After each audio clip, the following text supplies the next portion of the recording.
आर्यन हमेशा अपने दादाजी की प्रशंसा करता था, लेकिन एक बात उसे हैरान करती थी। दादाजी हमेशा टूटी हुई घड़ी पहनते थे, कांच टूटा हुआ था, हाथ धीमे चलते थे और पट्टा घिसा हुआ था। एक दिन आर्यन ने पूछा, दादाजी, आप नई घड़ी क्यों नहीं खरीदते? ये मुश्किल से चलती है। दादाजी मुस्कुराए और अपनी कलाई से घड़ी उतार दी।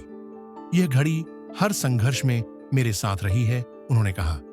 जब मैं छोटा था तो मैं अपना पहला व्यवसाय विफल कर दिया और सड़कों पर बैठकर सोच रहा था कि क्या मुझे हार मान लेनी चाहिए। यह घड़ी मेरे साथ थी।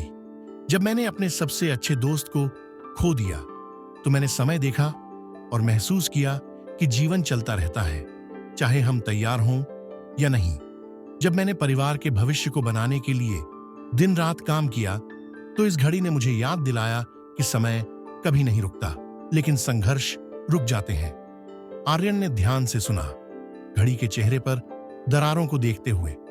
दादाजी ने आगे कहा, हर बार जब जीवन कठिन होता था तो मैं इस घड़ी को देखता था और खुद को याद दिलाता था, बुरे समय हमेशा के लिए नहीं रहते, लेकिन वे हमें जो सबक सिखाते हैं वे हमेशा के लिए रहते हैं।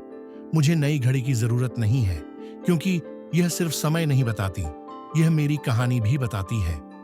सालों बाद जब आर्यन को अपने जीवन में असफलता का सामना करना पड़ा तो उसे अपने दादाजी के शब्द याद आ गए। उसने संघर्षों से डरना बंद कर दिया और उनसे सीखना शुरू कर दिया। और एक दिन जब वह सफल हो गया तब भी उसने दादाजी की घड़ी रखी, क्योंकि यह उसे सबसे बड़ी सीख की याद दिलाती थी।